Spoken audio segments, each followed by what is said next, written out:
Coming to you live from the closet, man. We an authentic show out here, real life. You know what I mean? Sometimes you traveling for work or school. Nah, I mean, Big Fred Football. That's my nickname. I don't know where it came from. I Big just Fred decided to make it football. there. Yeah. BFF. Kelly, how you feel? Hey, I was wondering why you had BFF. Good. I was like, am I in the right room? Yeah, you out here about rebranding, you know what I mean? Hey, man, I'm good, bro. I'm good. I'm even better because you know what just happened. Hey, that was so. We're gonna get into that, man. Happy New Year to everybody. Got a jam-packed show today, man. Obviously gotta do a Ravens flight recap because we are Ravens fans. No apologize for that. A lot of big news. Probably the biggest news between the playoffs and the end of the season in the NFL. Man, I was watching college basketball last night. They wanted to remind you Harbaugh got fired every 2 minutes. So, Man, uh, listen, man, when the guy been there 18 years, it's kind of surprising. yes, we're gonna get into that. Boom. Talk a little Harbaugh Ravens, Black Monday. We'll talk about some of the other coaches, specifically the Falcons letting go of Raheem Morris, which I was pretty shocked by. And then the other ones. And then we're just gonna dive into the wild card weekend coming up. Some of these matchups are not that intriguing, but for the most part, I think we're gonna have a good weekend of playoff football here, man. We'll get into that. And then lastly, college football playoff semifinals. After a quarterfinal round that Mouthful. finally kind of sorta. Right. How many syllables is that? I mean, we ain't gotta count it. That's all today on my Old 22 show. If you like what you hear, hey, stop what you're doing, click that subscribe button, like it, click that little share button, that little arrow that ain't going in the straight direction. Put it on your social medias, holla at us. All right. John Harbaugh was fired from head coach of the Baltimore Ravens. 18 seasons in charge, which I found out yesterday. The Ravens, since they started as a new franchise, when they moved to Baltimore from Cleveland, which was some 30 years ago, 30 seasons there, best winning percentage in the NFL. Really? Yeah, best winning It's percentage in crazy the because NFL. is you know, I can recall pre Joe Flacco years had some down years. The post injury riddled Lamar Jackson years, and that or before Lamar got there, they had a few losing seasons. But yeah, I don't recall. I think he only had three. He only had three losing seasons, if I'm not mistaken, in He had 18 years. 3 loser seasons in Yeah. total in 18 years, a combined record of 180 and 113, which is a 614 winning percentage. One Super Bowl title at the end of that 2012 season, obviously. And then 2 additional, so 3 total AFC title game appearances. 2008 against Pittsburgh, I was 2011 against New England, and the one that we still haven't recovered from, 2023 at home against Kansas City. Obviously the winningest head coach in Ravens history. You're shocked. I'm not shocked. Man, Why I are you just think shocked? I guess. I'm shocked because they actually did it. Not it's it's like I didn't think they would. Just because, organization, the type of organization they are, like they want stability. They like stability. They they treat people in the building well. And for the most part, they kind of like give you chance after chance after chance. Their entire just think about how they draft. Like they don't reach. They don't. They No. rarely trade up, if at all. Like the good players just kind of fall. Kyle Hamilton was the 14th pick. He had Like you just no don't have business falling. no business. I can't remember. I think they were trying to say he wasn't a super good athlete or something like that. I can't remember why he fell. Um, like certain players, even this past year, Mike Green, like just you can go every single draft, on any draft show, you just think, or you hear that's a Ravens player. And how do the Ravens keep doing this when players fall to them? Like they have a model, they have a structure, and they just don't deviate from it. So that's why Mhm. I was surprised. Now, like we've been saying that it's just time. Like I'm not clamoring for anybody to get fired, but he's a millionaire, so who cares? He get a job We do next not week. care. Yeah. But it's not like I feel sorry for him. But it kind of reminds me, not kind of, it reminds me exactly how Andy Reid was in Philly. It was just Mm. time. They went to, I think, 4 straight NFC title games. He couldn't win the big one. John, at least he got one. But since Lamar Jackson has been drafted, you should have at least one. And especially that 2023 season. 2024, they weren't as good as 2023, but you could say they were because they had Derrick Henry, but 2023 they had number 1 ranked offense, number 1 ranked defense, and you get in the postseason and you don't play that way. I was talking to some friends earlier, and I feel like if you're a Ravens fan, that's your biggest issue is for some reason you get in the postseason and like things change. And if you have the same players, you have the same scheme, you got to point towards the coach. And he's done great things, but you keep getting these big moments. And for some reason, there's a costly turnover. Lamar has 2 turnovers. I think one of them his fault against Buffalo last year, but he had 4 interceptions, which none of them were his fault during the regular season. But you're fumbling, you're pressing, you're throwing interceptions in the postseason. Mark Andrews fumbles, drops a pass. That didn't happen in the regular season. So things just keep happening uncharacteristically to this Ravens team, especially the past 5 years. And I just think it was time for a change. So he'll get back on his feet. So get another job, the Falcons, the Giants, whoever wants to. He's not going to be crazy and go to a team that, the organization sucks, or a team that doesn't already have a quarterback. He's going to go to a good situation for himself. But I think it was just his time in Baltimore. Yeah, I feel you. I mean, I wasn't at all surprised. And I think part of me not being surprised, I mean, look, some of these guys are a little bit more surprising than others. Honestly, I think Raheem Morris was probably more of a surprise than John Harbaugh. Look, we talked about this before. The reality for me sort of stays the same. I firmly believe that whoever lost that game Sunday night, that head coach is going to be looking for a new job. And people are always like, well, if you get rid of him, he's going to be the most coveted person on the market and he'll find a new job in a week. Great. Let him go find a new job. Right. Yeah. I think we have this sort of warped mentality or this thought that like, just because you have a good head coach in the building means that you can't sort of reverse course or start over or find a new voice. We've seen this time and time again in the NFL where you've got good, solid coaches who, for whatever reason, are just not equipped to get that team over the hump, right? I think back to the Falcons when, in those early years of Matt Ryan, with Mike Smith, they kept knocking on the door, getting to the AFC title game, 12, 13 win seasons. Had to make a change. Dan Quinn finally got into the Super Bowl. They should have won the Super Bowl. We're not going to do that in this episode. And you think about, the Buccaneers getting rid of Tony Dungy and bringing in John Gruden, finally getting over the hump. No one can argue Tony Dungy wasn't a great coach. He's in the Hall of Fame, right? But for that group of guys and those players and just that situation, it just required a different voice. I actually am of the opinion, I think probably this took a little bit longer than it should have. And this to me is another sort of iteration of the guy you got coaching matters 100%. Right? Coaching matters, especially in football. When you only get so many opportunities to go out there and play, like it's the only sport you practice way more than you play, right? Yeah. So we all, fanatically look forward to these 17 games all year because it is such scarcity.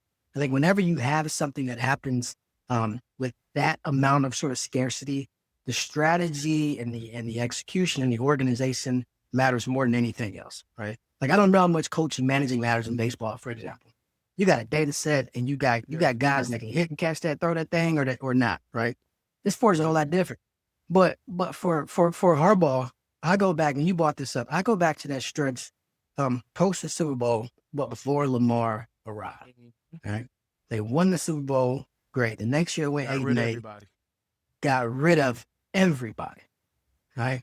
Came back the next year in 2014, if you remember, they went 10-6. But this is what we often forget. They had 2 14-point leads in that 2014 AFC divisional playoff game against New England on the road. They went up 14-0. I think New England tied it 14-14. Then they went up 28-14 and then ended up losing that game, obviously. The roots of this team being a group of guys that doesn't get over the hump, they go back over a decade. They predate Lamar Jackson. And we don't tend to talk about that game, right? And people are like, oh, well, you went to Denver that year. You won a Super Bowl and you did a miracle. First of all, Joe Flacco just played out of his mind. He was touched by an angel. All right, for those 4 games. We were surprised he was playing that well.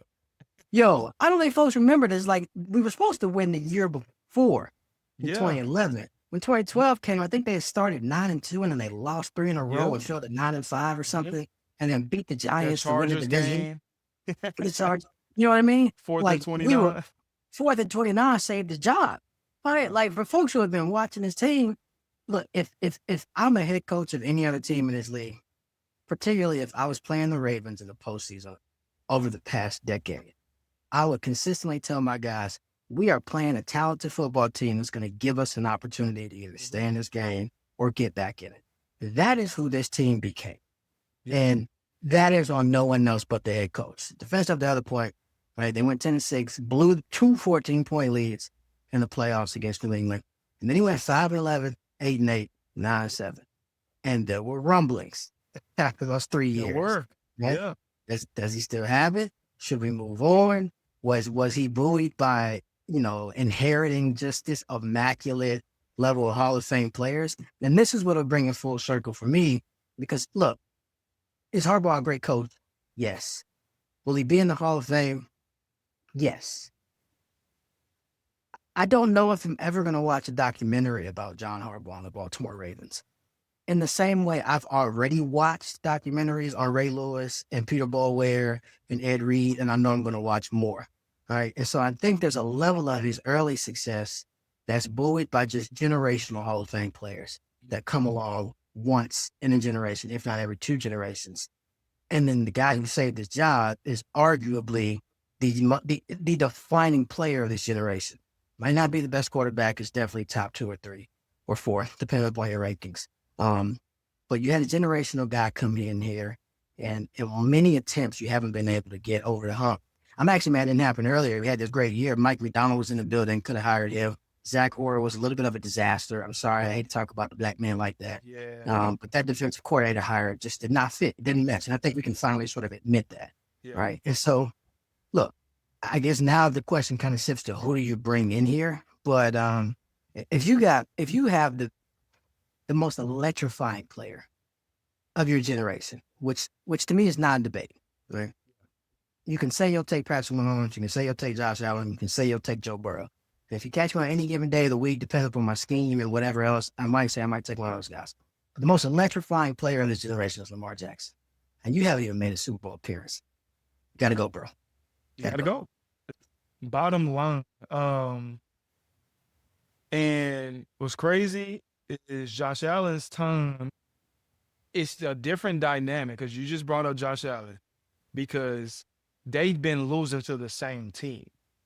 So he's kind of been getting a pass because of that, and he's gotten to multiple AFC title games, and he just can't get past 15. Mm-hmm. Now, he doesn't do it this year, which we'll get into that later. Let's say he get beat first round this year. Will we hear that same talk? I need that same energy. But that's another, we'll get into that. But, bottom line is he did less with more. Like, this has been the most talented. You can argue since 2022, this has been the most talented team in the league. You can make that argument every single year. So for you to not win even one playoff game in some of those years, it just can't happen. Like Lamar gets hurt, doesn't finish the season, comes back MVP year, and you just get bullied by the Titans? Come on now. Like, I was sick watching that game. Sick. Because everything, like, it went from, like, man, RPO, like, this guy wide open, and nothing was open. That's clearly coaching. Yeah. That's a coaching issue. It's not like the players didn't change. Lamar was throwing to the same Seth Roberts or whoever he was throwing to. he was throwing to the same cats. Like, were you just that confident you didn't have to scheme anything else? But I don't know. So, I mean, we could just wrap it up with it was just time because the team they were underachieving. And like achieving isn't making the postseason. I can No, even say 2023, they got to the AFC title game. 2024, if they beat Buffalo and get there and still lose to Kansas City, I feel better, honestly, because you at least you got over that hump and you didn't play terrible. Like you played terrible in that game, and then you had to come back with the with the opportunity to tie it at the end, but it just didn't happen. Now, if you make it to the AFC title game, you get beat by a top 5 quarterback of all time. Cool, it's Patrick Mahomes, whatever. cool. No, that's okay. And if you don't get beat by the Titans and you get past that round, like you got to win a playoff game every time. That team is too talented to make it to the postseason and not win at least one playoff game every single year. And it just didn't happen. So it was time. Yeah, I mean to put a loop on it with him, and one of the main reasons is time is, and we'll have a whole lot more time to talk about this in the off season. But I saw the writing on the wall because Steve Bisciotti, owner of the Ravens, he and Harbaugh are incredibly close. That's well reported. But there is a certain level of expectation he has for his organization and for what he's trying to do and accomplish. One, they want to win championships. But two is he strikes me as a man who knows I've got one of the best players of his generation at quarterback who just turned 29 the day we're recording this. Not even And 30. now, and he's not even 30, but now I will say it does start to become like that clock is starting to tick a little bit louder. Yeah. I remember last year after they lost in the playoffs against Buffalo, I think it was Patrick Ricard who came out. Oh, it's just a matter of time until Lamar gets one. Okay. I don't know. So we got one more season until he enters his age 30 season, right? So when you really look at the numbers, we're talking about this like these guys are lawyers and doctors and going to play until they're 50, 55. Hey, man, we get to this point next year and you ain't won one yet. Now you entering your age 30 season. How many more shots at this you got? Like when you really think about it, what, 5 or 6, right? Maybe 7. And you got 7 more shots with all them other dudes in your conference. That's the main. Who else is coming? Who knows who else is coming? Look, I say we talk about, I don't know if Fernando Mendoza or Dante Moore are going to be that guy, but you know what? I didn't know Justin Herbert was going to be this good either, right? You just really don't know, especially when you get these guys in the systems, you get them surrounded by the right tools and pieces. This is going to start becoming one of those, all right, like he is inching towards being the guy in all sports who has the most pressure to win a championship. Yep. And I think as that grows, that monkey gets a little bit loud. We saw Steve Young do it, right? We obviously saw John Elway do it. He's going to enter next season as that, maybe even more so than Connor McDavid over in the NHL, who's been in 2 straight Stanley Cup finals and hasn't been able to get over the hump. I will say this about Lamar, though. I don't think the Ravens fired John Harbaugh for him, right? I don't think he got his coach fired. But it's on you moving forward, brother. Yeah, he didn't get him fired, but he was the reason.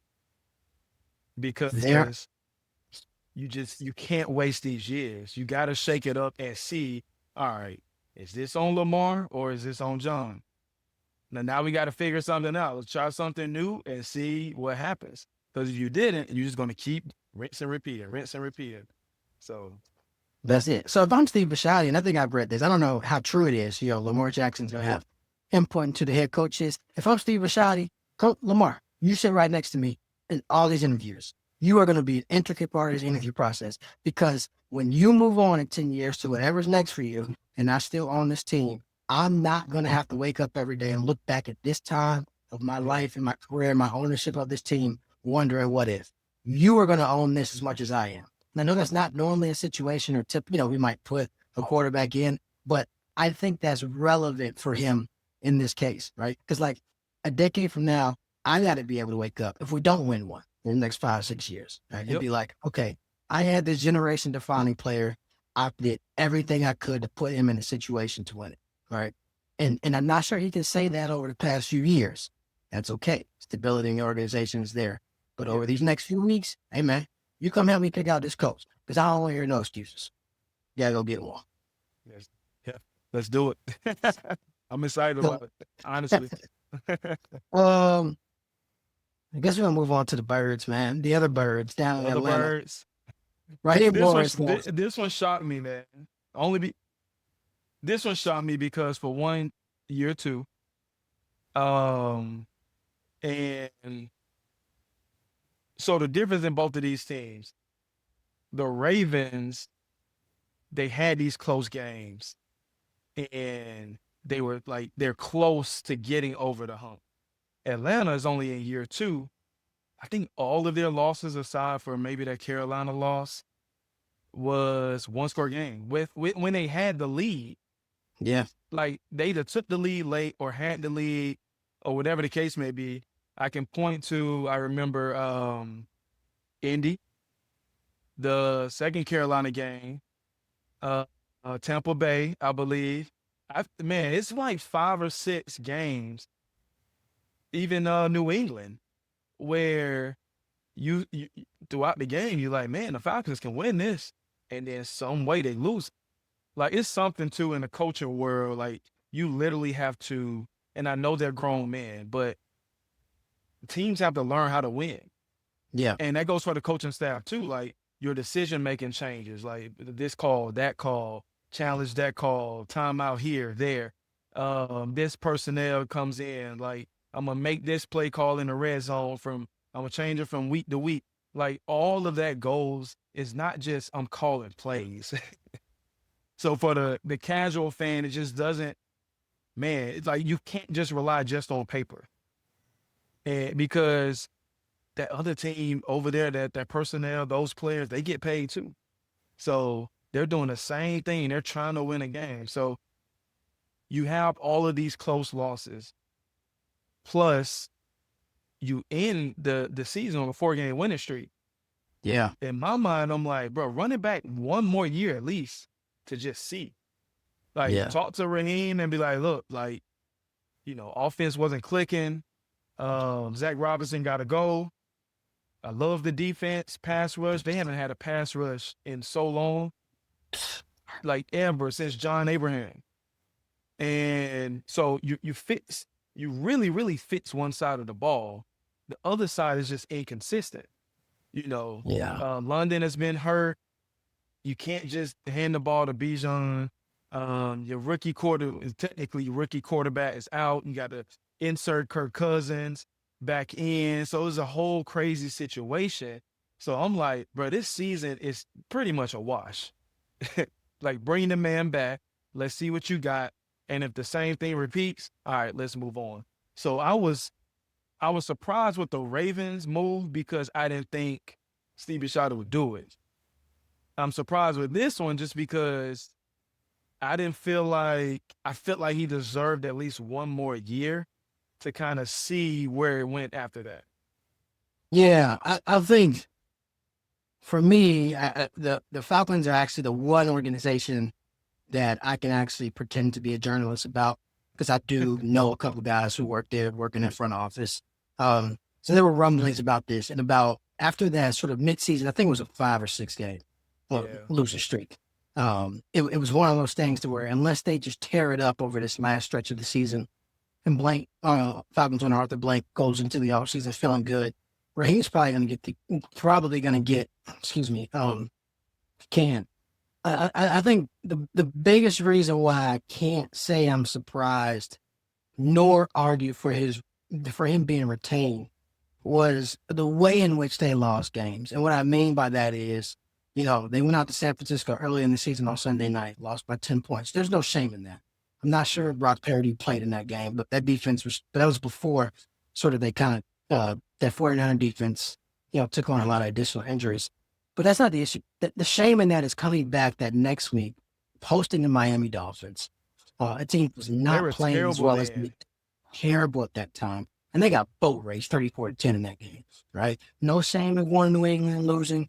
No shame in losing to the Colts again early in the season before Daniel Jones got hurt and things really went off the rails.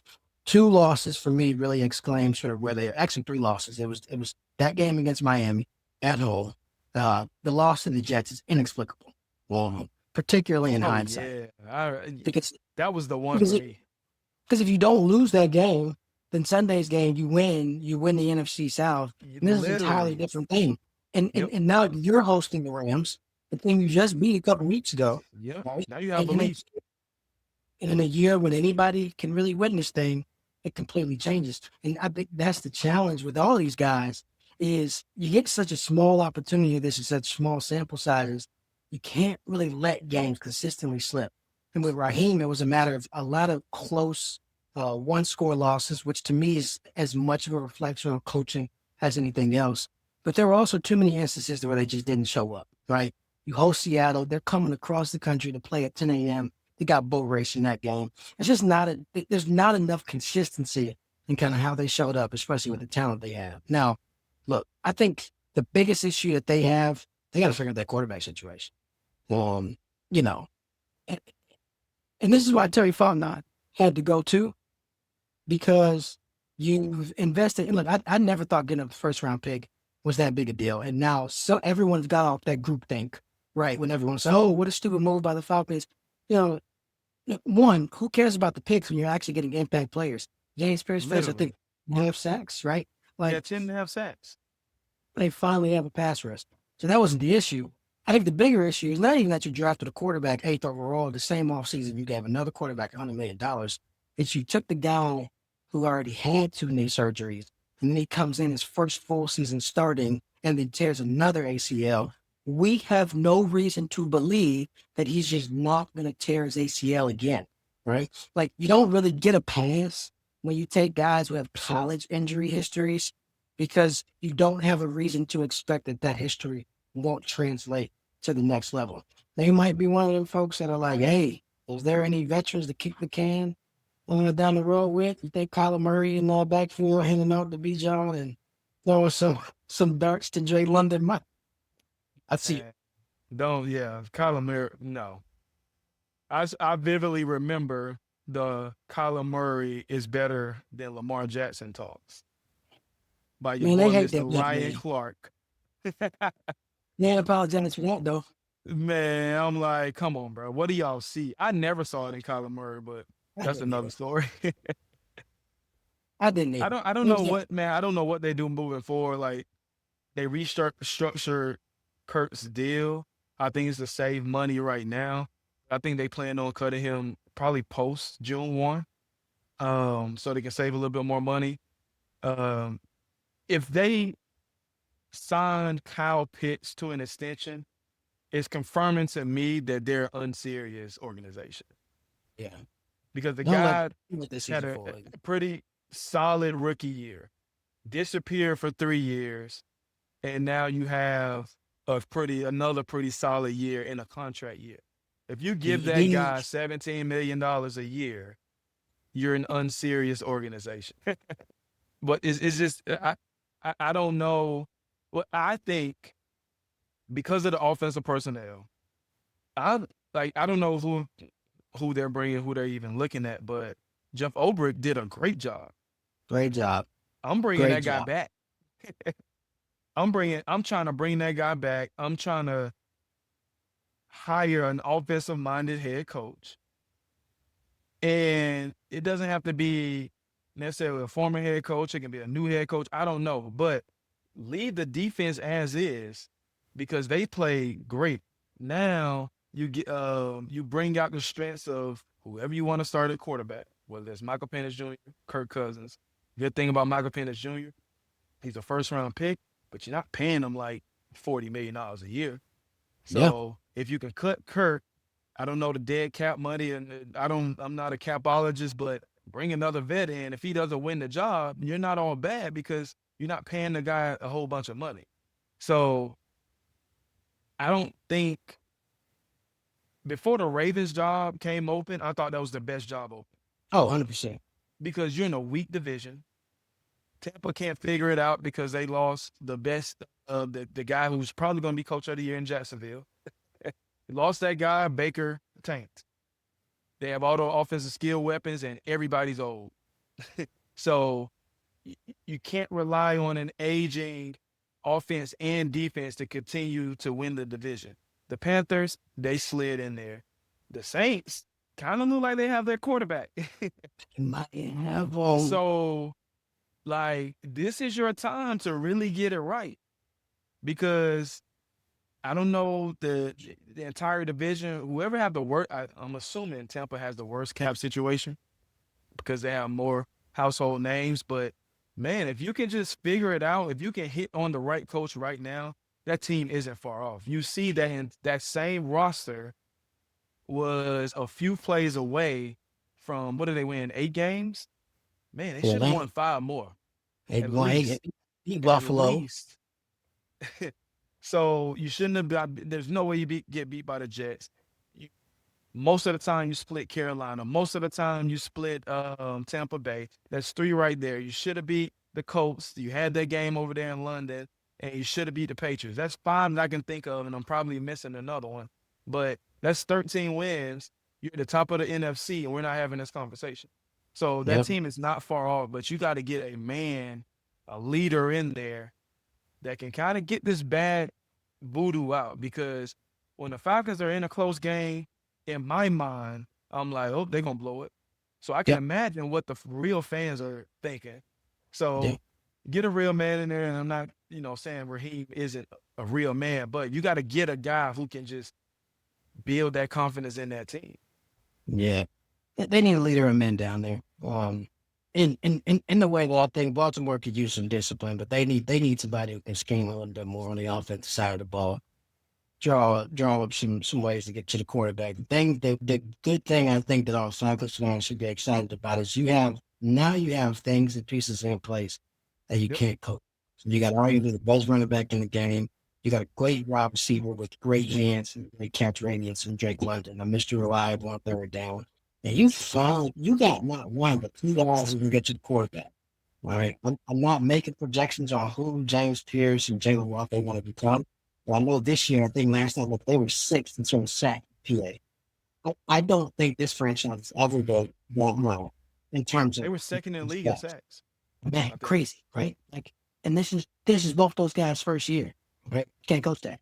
So you just got to figure out the quarterback situation. One thing for them to sort of put a bow on it, like the biggest thing with Raheem, and I think this is why he really had to go, is they let obviously the week 1 game against Tampa slip.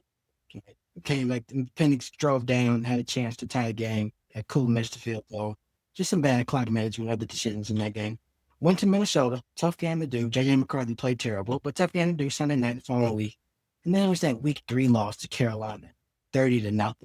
And for me, I think that kind of that put him not firmly on the hot seat, but that is a marker of, all right, I don't know what I'm going to get from this team on a week-to-week basis. 2 weeks later, they come back and beat Buffalo. Just not prepared enough to play. You mentioned teams that have no hope and are bad organizations. So briefly, we can touch upon some of these other jobs that became available. Cleveland fired Kevin Stefanski. Pete Carroll is out in Vegas after 1 year. What's the worst job that's available? We know Baltimore is the best job available, and that's not us being biased. You got a generational quarterback. I'll put Atlanta too. What's the worst job that's available? Worst, I'd probably say Arizona, bro. Listen, you're in the NFC West. Who's in the NFC West? They have 3 playoff teams. And you don't know what you're doing with Kyler Murray. Offense was terrible. Defense was terrible. Like, for one, if we're talking about bad organizations, people don't think about the Cardinals, but that's one of the worst organizations in the NFL. Terrible. Like, historically, they're just bad. And, like, you have nothing. There's nothing attractive about that job aside from living in Phoenix, Arizona. Literally. That's attractive, though. I know. It is attractive. I went out there. But it's like everything's in flux. Literally everything. And bottom line is, you can say the best division in football. Mhm. So that's the worst job. Absolutely. Cleveland is a close second. I don't know because Cleveland historically they're always going to have a good defensive personnel. They just can never figure out their quarterback situation. I've tried the Deshaun Watson thing. This year you had veteran Joe Flacco, which you should have never you should have never trotted Joe Flacco out there. Like you drafted What are two you doing? quarterbacks. Let's see what they have. Just see from the beginning. And yeah, Kenny Pickett. I forgot about Kenny Pickett. But you're He's, also in he's a forgettable. It's division. okay. You're in a division where the three teams ahead of you, historically, year over year, they're pretty good teams. Yeah. Typically, that's one of the best divisions in football. So Cleveland is down there. Um, Man, the Giants, terrible organization. Horrible. But I, when you think about it, man, as far as other than living in New York, like what in the Giants' name, what's attractive about New York? I mean, you can say if you feel like Jackson Dart is a franchise quarterback, hey, go coach him up. But other than that, I mean, it's not much, man. But Yeah. Arizona to me is a clear cut. That's the clear cut worst job in NFL. Yeah. Yeah.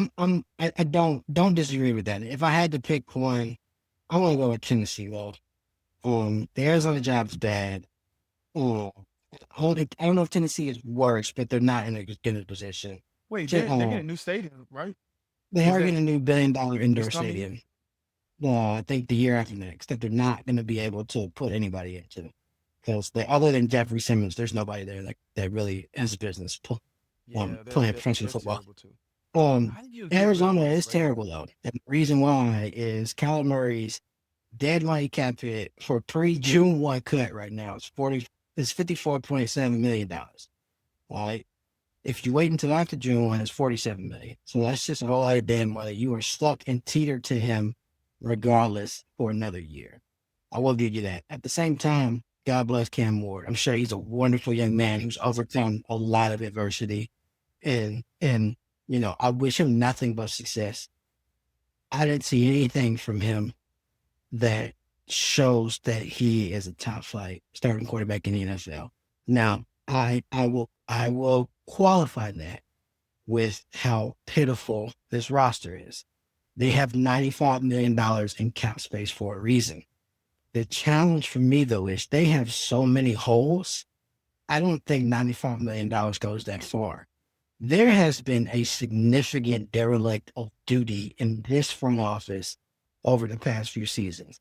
And when you let a guy like Mike Vrabel walk out the door, and this isn't hindsight. I think everybody who knows football is like, what are they doing letting him go? And when they did that, it was just kind of like, all right, I don't know what this team is Unserious? doing. This is an unserious football team. This is maybe a meddling owner or front office that's not quite sure what direction. And I think when you feel pressure to take a quarterback at number one, even if there's not one worthy of that post or that position, like bad franchises do that, if that makes sense. Um, and at least in Arizona, you've got this dangling carrot of college contract expires. Like you Yeah. you got something. Tennessee is just in the wilderness, about to move into this $1 billion palace in Nashville that I don't think they're going to be able to put anybody in. Um, but I think we're speaking the same language. Neither one of these teams have much hope, but they're probably going to be picking in the top five again. Or 10 to the year next year. The bad teams stay bad. What do you mean? Bad organizations stay bad.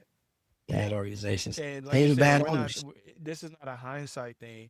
Well, I will say though, Vrabel doesn't get fired that year. Gerard Mayo still gets fired. He's probably leaving for New England. But That's true. we don't. I mean, we're pretty sure that happens. But at the same time, he's probably like, you know what? These guys gave me a shot. I like where I am. I'm gonna keep building Yeah. because he also, you know, he had some guys leave. He had a lot of cap space. He had to trade some guys that they weren't competitive anymore. They shouldn't have been competitive, Yeah. but he's such a good coach. He had them competitive. He took them to the AFC title game with I Ryan was about to Tannehill at say, bro, quarterback. literally, And they had like, what, a literally. 17-0 lead or something? Yeah, yeah. Yeah. Like, So anyway, yeah, well, but those two definitely are the bottom two. So laying it's bottom really two. a all right, do I take a chance on this second year quarterback with all this cap space? Let me get my GM head coach right. Or do I go out west? Collar expiring contract. This might be a dead year regardless. I'm gonna have some more cap space next year. And Phoenix is probably a little bit more attractive. Love So it. it just depends on, that head coach, Yeah. that aspiring head coach. I don't think a veteran head coach is going to either one of those places. I don't think so. No, It's no. going to be I like mean, an OCDC who either hasn't been a head coach in a while or somebody who this is their first shot. yeah. I mean, and we saw it with Jonathan Gannon. I mean, he had made the decision. I think he saw the writing on the wall and was just like, all right, look, y'all are gonna push me out of here, and that's fine. This ship is sinking. I'm not watching this ship sink with that guy at quarterback. Like, I'm No, gonna at least put a grown man out here on the signal. exactly. And if y'all won't let me go, cool. But I'm gonna give what I think is the best chance to at least look competent over here. And Jonathan Gannon's gonna get another job. Right. That's Arizona. Yeah. Everybody knows sort of the challenges, the quarterback issues, so on and so forth. The biggest thing with Arizona, I think you're actually convincing me as I look at this, is actually his contract doesn't expire until 2028. They can cut him with no dead money. All right. Okay. So you are straddled to him in some capacity, at least for the next 2 seasons. 2027, even no, they got one more year.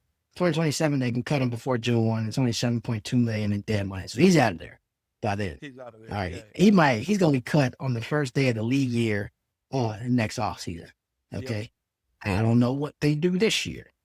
What? It's like, and that's the thing. It's like you have another year. That's why I might say they're the worst because you got a whole year to where you've got this It's just a albatross. wash. It's a wash. It's a So wash. it's like if I'm coming into that situation, I need the understanding from the owner. Hey, I can bring in a veteran quarterback. If he wins that battle, he just wins that battle. I don't care if that guy's making $49 million a year. He lost the battle.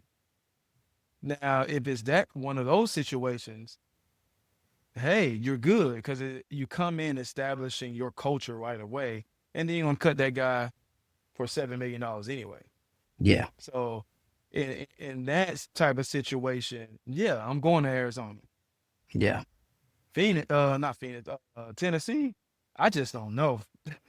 You are in the That's wilderness. either way. The good thing about Tennessee is the AFC South is always in flux. Yeah. NFC West, but all three of those teams are always good. Always. You just got good organizations out there. Houston might have found something that's going to be scary for a little while. But we can talk about them. Talk about them a little bit later. All right, we're going to shift over to college football playoff. We are finally to the semi-finals. Tomorrow we got Convicts versus Confederates out in Phoenix. Speaking of Phoenix, Miami taking on Ole Miss. There really is, bro. They're truly Confederates. Truly.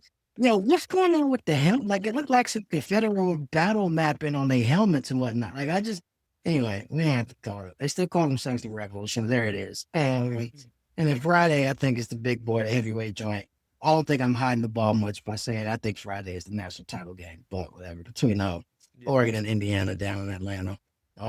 We can do a little Convicts versus Confederates first. Look, Miami just won't lie. And I don't like it. I'm not gonna lie. I'm biased. My picks weren't biased. They proved me wrong. Like when I've picked like, all right, Miami's gonna win this game before. I don't want to, but I've done it. But the Texas A&M game, I didn't think they were gonna be able to I was shocked. and run the ball that well. I didn't think Marcel Reed was going to play that poorly either. So that, that tied into it. And Ohio State, I just felt like they weren't going to be able to run the ball that well. I didn't think Ohio State was going to move the ball like easily how they've done, but it was still like, man, without that pick six, that game doesn't look that's when the momentum shift. Actually, it shifted. You have the long pass to Jeremiah Smith, and you don't go hurry up to get him off guard. You get him time to substitute, and you don't get points on that drive. So you go 7-7. Miami, they're a little tight. Then that's a completely different game. But that didn't happen. So they keep shocking me. It's not like I'm trying to just me picking against them is not me hating. I don't want them to win. I really don't. But they truly lost to two teams that were favored. So Yeah. it's not me hating on them. But what's the line? Who's favored this week? Yeah. So I know last time I checked, I think Miami was a 3.5 favorite, 3.5 point favorite. Let me find it. Because that seems a little bit off. I might be making that up. Oh, no, Miami.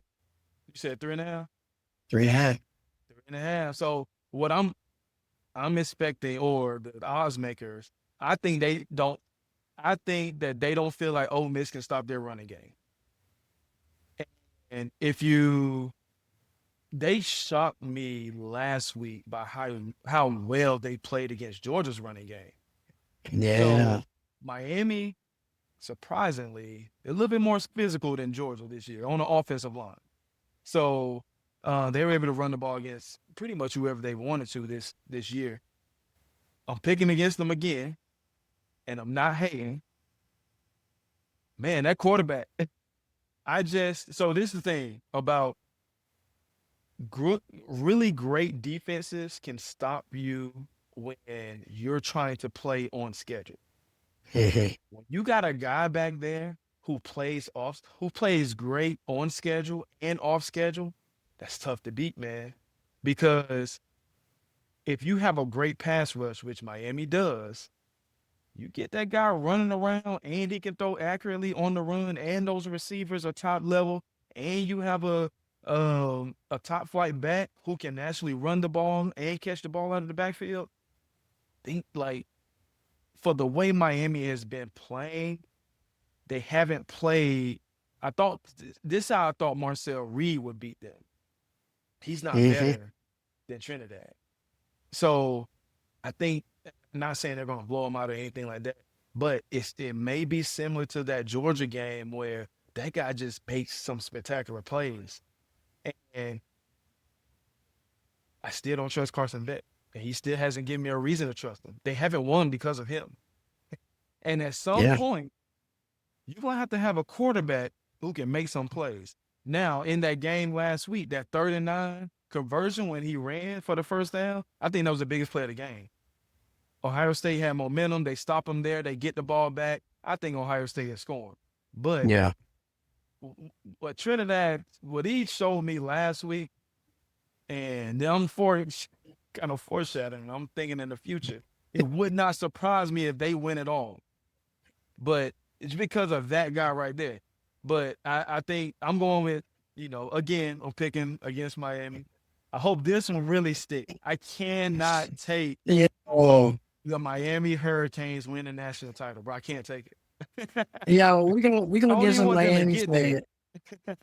We're gonna get some Miami fans stumble on this and just be like, I hate both of you. And that's why y'all terrible, and that's why Miami won the national title.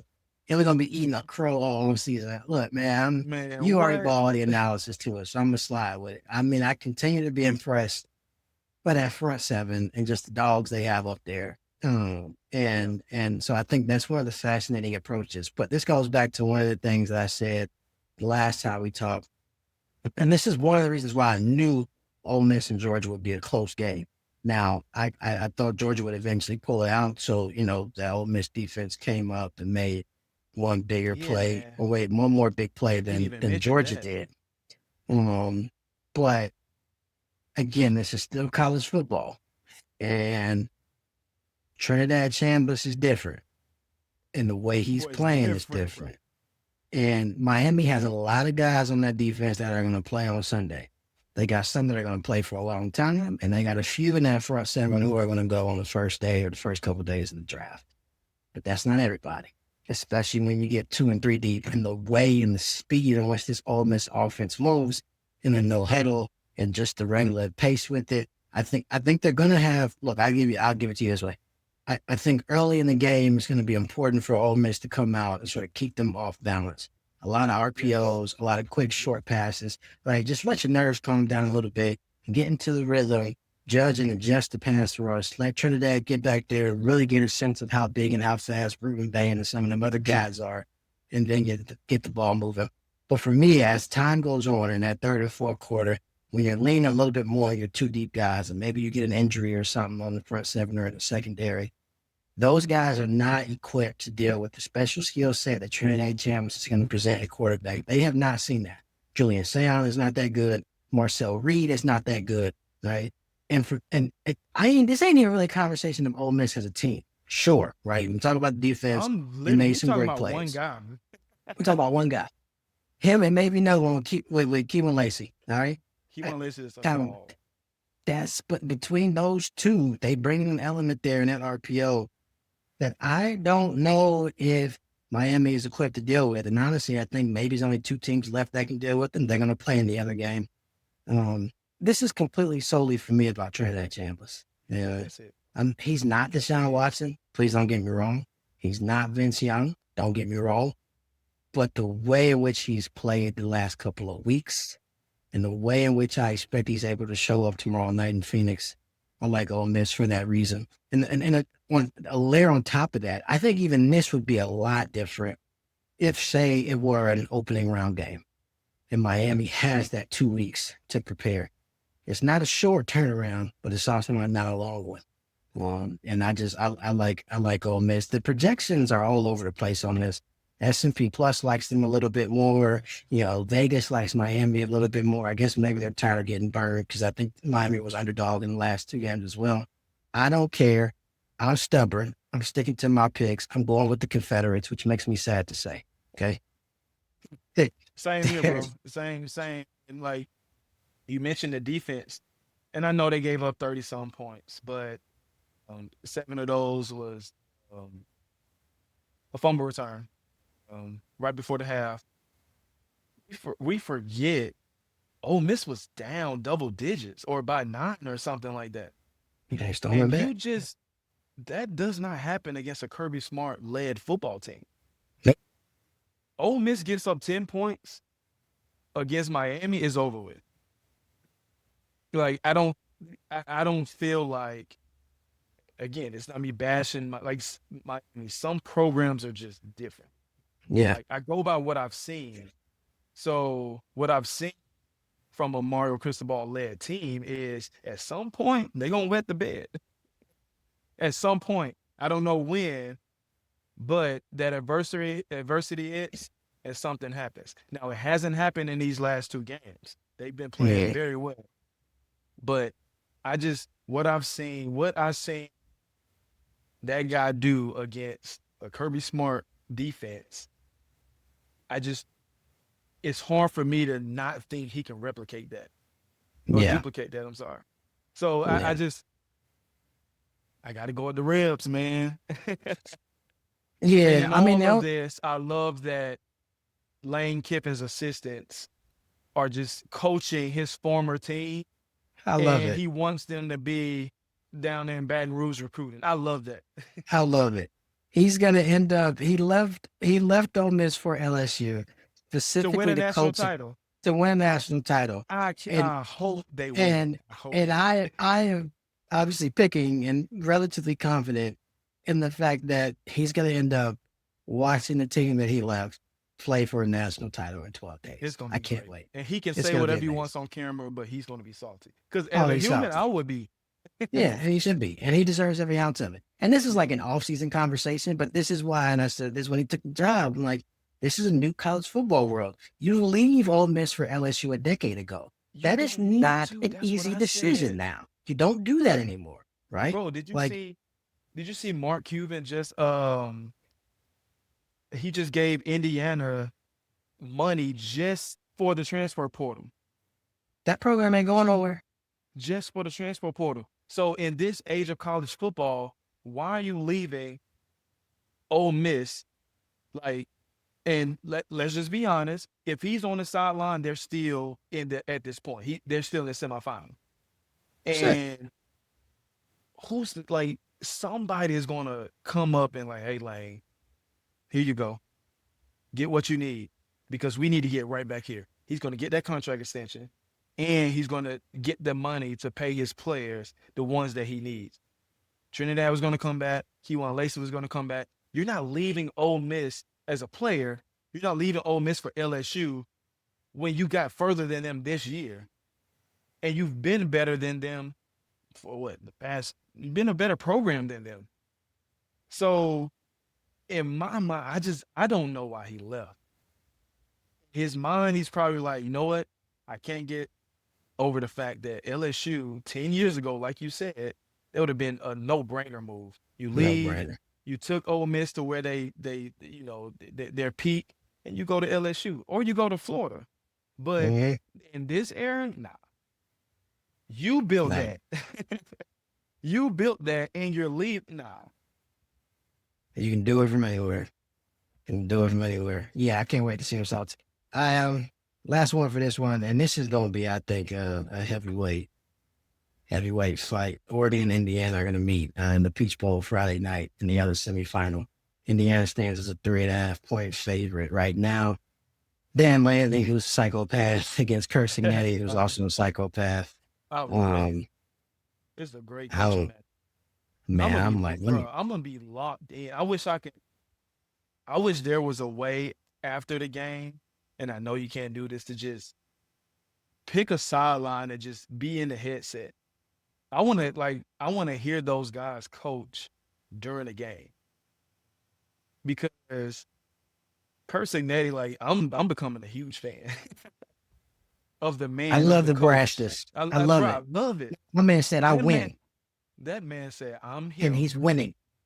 Yep, I'm him, and I'm gonna back it up, and I don't care what y'all say. Because, and the simple fact that I've just been reading and listening to videos, he said, man, I don't keep my staff longer than they need to be kept. You get your job done and you go home. I love it. There's not a thing I don't like about the guy. It's like, it's one of the things. I mean, I don't want to be hyperbolic, and this is probably something that is more suited for the off season, to where you can really just bring all the numbers and historical context together. We are not appreciating what Indiana is doing right now enough. We're not, bro. This has always. I can't even do it. We can't even phrase it. The worst program in college football Division I history. Ever. History. And this ever. In back-to-back years, college football playoff. That's nuts. And they demolished Alabama in the Rose Bowl. And no one who actually watches football was surprised by that demolition either. Bro, yeah, you just can't. Yeah, the common fan, you can't put it into words how tough that is. And I'm trying to put it in comparison to another sport, but I don't even know. Like another team in another sport, I don't know. Not an American sport. I mean, maybe the 99 Rams going from, I think, 3-13 to greatest show on turf with the grocery store quarterback. But that's the historically bad program. And he just came in, changed it. Yeah. That's nuts. Look, I mean, what as a coach, I ask, is like, I'm not going to say and do the cop-out thing, and then I don't have a whole lot of analysis for this game, but they are so evenly matched that I think the biggest thing I would take a look at, you could talk about Dante Moore and their RPO ability to run the football in the way in which Indiana stops the run. You're talking about sort of Oregon secondary and their front seven, and Mendoza having time to find sort of Elijah Surratt and their big guys outside. We could do all that, all right? But as a coach, when you look at these two rosters in this matchup, especially it being a rematch, what is the thing that you're like, for two teams that are so evenly matched, like what's going to be the difference in a team that ends up playing for the national title and who doesn't? who turned the ball over? Because if you go back to that first matchup, Mendoza threw a pick six, and Mendoza came back through a touchdown. That last interception, deflected ball, those can be tricky. I don't know. I hate putting those interceptions on quarterbacks. That's a great play by Yeah. the defensive line. Yeah. Just trying to get a check down, deflection, interception. Because without that, they're driving. They lose by 10, but they're driving. Who knows what happens after that? But yeah, man, it's, to me, turnovers, who can take advantage of big plays. Because to me, watching that Oregon game against Texas Tech, they missed quite a few big plays. Dante Moore Yeah. just missed some throws. Yeah. And I knew the run game was going to be tough. Texas Tech had a great front. Indiana is going to very similar front in how they play defense, how well they play. But who can have some chunk plays? Who can have some chunk plays? Hurry up, get the line back on the ball. All right, let's go. And who can just not turn the ball over? Because this team, like you said, is so evenly matched. I picked Oregon to be in the national title game. No, I think my pick was Oregon versus Georgia national title game initially. But this Oregon Indiana game is so close. Like, will it shock me if Indiana win? Of course not. They're the best team in the country.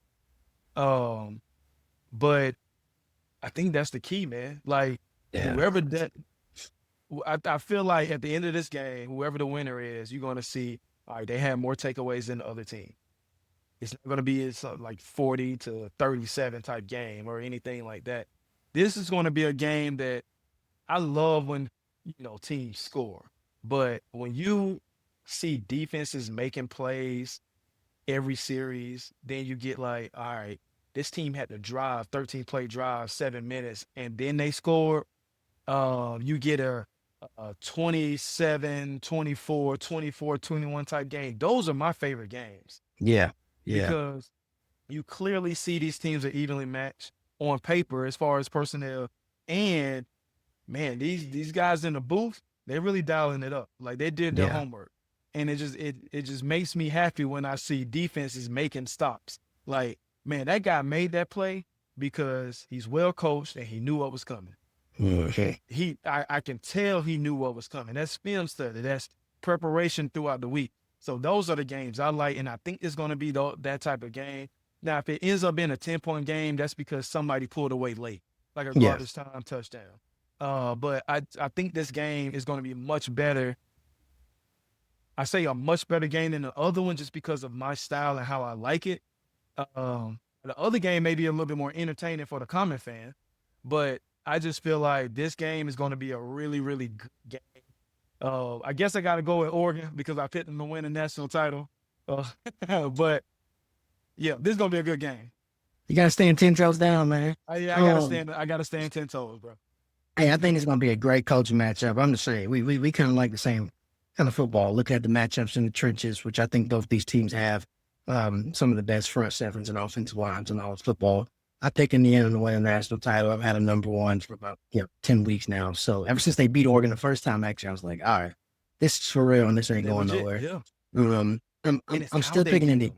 It's how they beat them. It's how they beat everyone. Methodically, strategically, well coached in the trenches. And I said this, I said, no, you're not. Indiana's not going to beat themselves. So not only are you going to have to beat Indiana, but you're going to have to beat them when they're actually playing good football as well. Right? There's not a day where they're going to come out and play bad. They might not play their best. They might not, execute to the level that they need to, like against Penn State, for example, right? They didn't play a great game of football, but there weren't huge turnovers. There weren't debilitating penalties. Yeah, after a big play to get you down to the opponent's 19, there's not a holding that puts you in 1st and 20, right? So for that reason, I kind of just trust Indiana and their coaching staff and Fernando Mendoza to not make a big mistake. Yeah. Whereas I don't know why, but Dante Moore, look, I like him. I think he's going to be a quality pro prospect. I think against that front seven and just some of the things they try to do offensively, do I think an RPO read handoff can go wrong and there's a fumble on the exchange or on a click? Yes. It was do I think he can? You know, do I think you know, he'll get a little bit greedy and try to hit a deep shot, misread the safety, and get picked? Like, I think it's gonna be one or two plays like that that makes a difference, and that gets Indiana over the top, over Oregon. In a lot of ways, it's me trusting Cignetti, if in Mendoza a little bit more than I do Pound of Flesh, and Dante Moore. So, but I got the Hoosiers. Hey, let us know in the comments who you got. Like, subscribe, follow, whatever it is. Y'all know all that. I'm becoming a grandpa. Miami. But y'all know, I didn't know IU does this until this week. First of all, there are like 3 people in my life who graduated from Indiana who I Really? just found this out the pack. Yes. I'm like, this many people went to Indiana? Okay. Cool I story. coached with a guy who graduated from Indiana. He played against Charles Wilson, so I'm aging him. So, Yeah. but yeah, before these 2 years, huge Hoosier fan. But I love this he's horse. man, I'm happy for him because of how good they've been these past 2 years. Because he's the biggest. I've never met an Indiana fan. I